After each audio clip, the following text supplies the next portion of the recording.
Newspaper के important article से कुछ कुछ की पॉइंट कैसे नोट करें, जिसमें को हम यूपीएससी के आंसर राइटिंग और स्टेट पीसीएस के आंसर राइटिंग में देखते हैं, और कुछ कुछ इसी टाइप के क्वेश्चन को प्री मिलियम्स में भी कुछ कुछ क्वेश्चन को दिया गया होता है।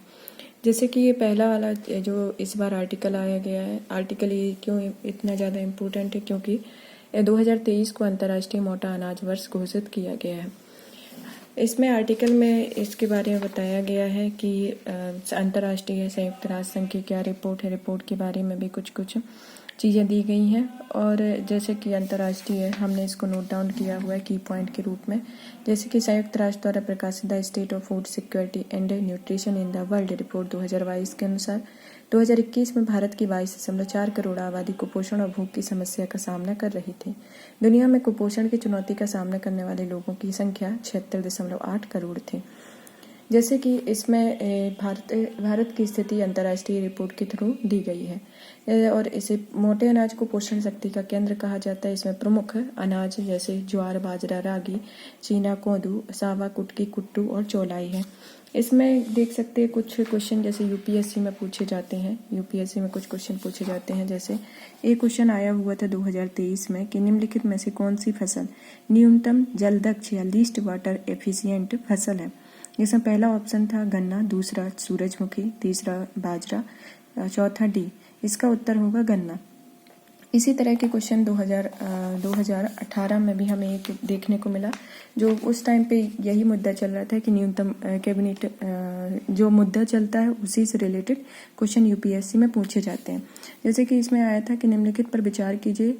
जैसे पहला सुपारी, जौ, कॉफी, रागी, मूंगफली, तिल, हल्दी। उपयुक्त में से किनकी न्यूनतम समर्थन मूल्य की घोषणा आर्थिक मामलों की कैबिनेट समिति ने की है। इसमें ऑप्शन ई था 1, 2, 3, 7, दूसरा था 2, 4, 5, 6, तीसरा था केवल 1, 3, 4, 5, 6 और डी इसका लास्ट आंसर था 1, 2, 3, 4, 5, 6, 7। इसका बी आंसर था, जिसमें 2 था, जौ था, रागी था और मूंगफली था और तिल था। इसके आंसर में था।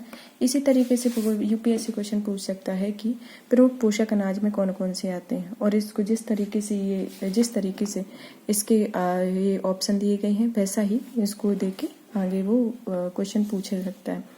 और जैसे कि इसी में सरकार द्वारा मोटे अनाज के लिए कुपोषण की समस्या से निजात पाने के लिए कौन सी योजनाएं चलाई जा रही हैं, जैसे राष्ट्रीय खाद्य सुरक्षा मिशन, प्रधानमंत्री गरीब कल्याण अन्न योजना और मिशन मूड 2018 में स्टार्ट किया गया था। प्रमुख मोटे अनाज उत्पादक राज्य क्या है? महाराष्ट्र, राजस्थान, महाराष्ट्र, कर्नाटक, गुजरात, मध्य प्रदेश। इसी तरह से इसमें आर्टिकल में कुछ कुछ इम्पोर्टेंट चीज़ें दी गई हैं। कुपोषण की समस्या, भारत से कुपोषण की समस्या से निजात पाने के लिए क्या क्या उपाय किए गए हैं, और भविष्य में क्या रणनीति होनी चाहिए, क्या सिस्टम अपनाया जाना चाहिए। और अभी हाल ही में भारत की G20 अध्यक्षता करने के में ही दुनिया में मोटे अनाज से जागरूकता को फैलाने के लिए कुछ कुछ रणनीतियाँ पहले से बनी हुई हैं, और उसको और बेहतर तरीके से इम्पैक्टफुली बनाने के लिए कुछ रणनीति दी गई हैं। जैसे कि सरकारी खरीद में मोटे अनाज की हिस्सेदारी और न्यूनतम समर्थन मूल्य को बढ़ाना होगा। देश में कृषि अनुसंधान संस्थानों द्वारा मोटे अनाज पर लगातार शोध बढ़ाना और बायो फर्टिलाइज तकनीक का अधिक उपयोग करना। जैसे मोटे अनाज को लोकप्रिय बनाने की बात प्रधानमंत्री मोदी जी ने G20 में की गई थी। G20 में गोल की है कि उसमें संभावनाएं बढ़ सकती हैं। तो इस संभावनाओं को और लोकप्रिय बड़े स्तर पर लाने के लिए जैसे कि बायो फर्टिलाइज तकनीक का यूज करना, मोटे अनाजों को लोकप्रिय बनाने के लिए इनसे नूडल्स, कुरकुरे आदि बनाने की दिशा में भी अधिक काम करना होगा, जिससे मोटे अनाजों का विस्तार होगा। और इसी तरीके से इन सबको देखते हुए कुपोषण की समस्या से भी निजात पाए जा सकते हैं। और ये आर्टिकल में कुछ कुछ इम्पोर्टेंट की पॉइंट दिए गए थे, जिसको मैंने नोट डाउन किया है और इन सब के बारे में बताया गया है। जो यूपीएससी के प्री मेंस दोनों में और इवन कुछ कुछ तो इंटरव्यू में तक ये क्वेश्चन पूछे जा सकते हैं कि मोटे अनाज कौन कौन से मोटे अनाज हैं, या सरकार द्वारा इसको समस्या के निवारण के लिए क्या क्या योजनाएं चलाई जा रही हैं। यह टॉपिक इम्पोर्टेंट इस कारण है क्योंकि इस वर्ष अंतर्राष्ट्रीय मोटा अनाज वर्ष 2023 को घोषित किया गया, तो इससे ज़्यादा से ज़्यादा क्वेश्चन आने की संभावनाएं हैं।